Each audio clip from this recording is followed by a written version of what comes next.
Con el desafío de prolongar la reforma a la educación superior y normar aspectos fundamentales en cuanto a gratuidad, fiscalización, calidad, transparencia y lucro, el proyecto sobre educación superior se revisó a contrarreloj durante el mes de enero en el Senado. Hacer el esfuerzo para trabajar viernes y sábado, ¿no es cierto?, para sacar ambos proyectos. De lo contrario, no va a salir este proyecto. Y solo va a salir el de universidades estatales, que yo creo que tiene mayores posibilidades porque tiene menos controversia de ser aprobado en enero. Mire, nadie tiene inconveniente en trabajar viernes, sábado y domingo. Si lo que ocurre es que esa forma de legislar compira con el buen resultado del proceso. Y lo que el gobierno no entiende es que cuando las leyes salen mal, a lo único que se obliga es al gobierno siguiente a revisarlas.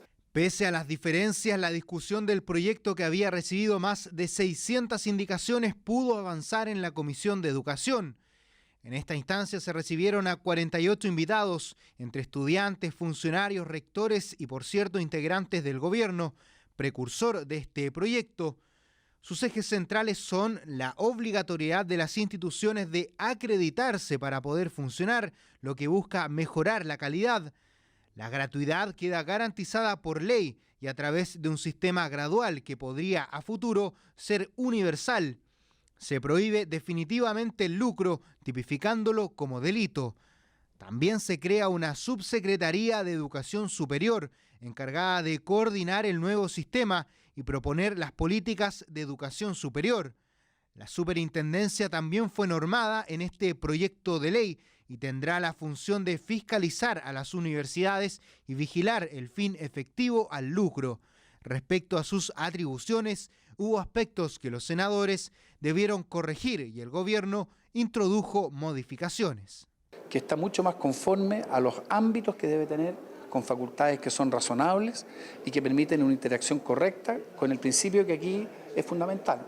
Aquí tiene que haber una subsecretaría, tiene que haber una superintendencia, pero también hay que cautelar la autonomía universitaria.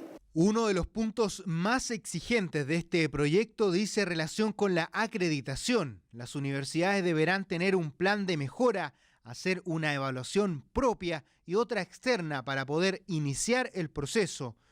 En solo una oportunidad, las universidades podrán obtener la acreditación básica, que consta de 3 años.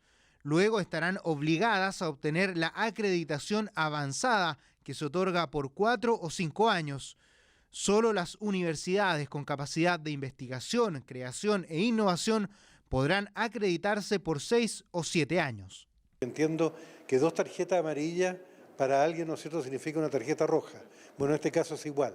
Si esa institución que tiene 3 años vuelve a tener 3 años, significa que queda en condición de no acreditada y su autonomía se reduce a una condicionalidad. Las universidades que no se acrediten, de hecho, no podrán abrir más sedes ni incrementar su matrícula. El Ministerio de Educación les revoca el reconocimiento oficial y nombra un administrador de cierre. Serán las consecuencias para las instituciones que no puedan asegurar educación de calidad para sus estudiantes. Luego del consenso que generó la gratuidad para el 60% de las familias, este proyecto se encarga de garantizarla por ley, sin que quede sujeto a una glosa presupuestaria cada año. Pero las diferencias comenzaron con los llamados gatillos. El proyecto contempla que en la medida que el Estado tenga los recursos suficientes, estos se destinen a la gratuidad en la educación y de forma gradual llegar al 100%, es decir, a la gratuidad universal. Hoy día, el 2017, nos estamos gastando la plata de aquí a 70 años y a nosotros nos parece que eso no es correcto y que tiene evidentes problemas de constitucionalidad, pero también de legitimidad. Es tan importante que el séptimo decil entre, que podríamos nosotros haber dicho damos 2 o 3 años para que se vaya acercando al séptimo decil, podríamos haberlo hecho. El gobierno propuso los gatillos porque es una declaración en el fondo de intención. O sea, que hay la opción por un sistema de gratuidad universal, avancemos al ritmo que la realidad lo permita. Pese a las diferencias, finalmente el proyecto de ley establece la gradualidad para llegar a la gratuidad universal. Reforma la educación superior que se complementa con el proyecto de universidades estatales que se discutió en las Comisiones Unidas de Hacienda y Educación y que también fue despachado por el Senado. El proyecto que fortalece las universidades del Estado otorga un marco jurídico bajo el que podrán regirse estas instituciones. también establece el rol del Estado con las universidades y además se aprobó un plan de fortalecimiento por 300.000 millones de pesos que deberán dividirse en el presupuesto de cada año. Con la promulgación de ambos proyectos queda normado el futuro de la educación superior del país y se cierra la reforma impulsada por el gobierno de Michelle Bachelet.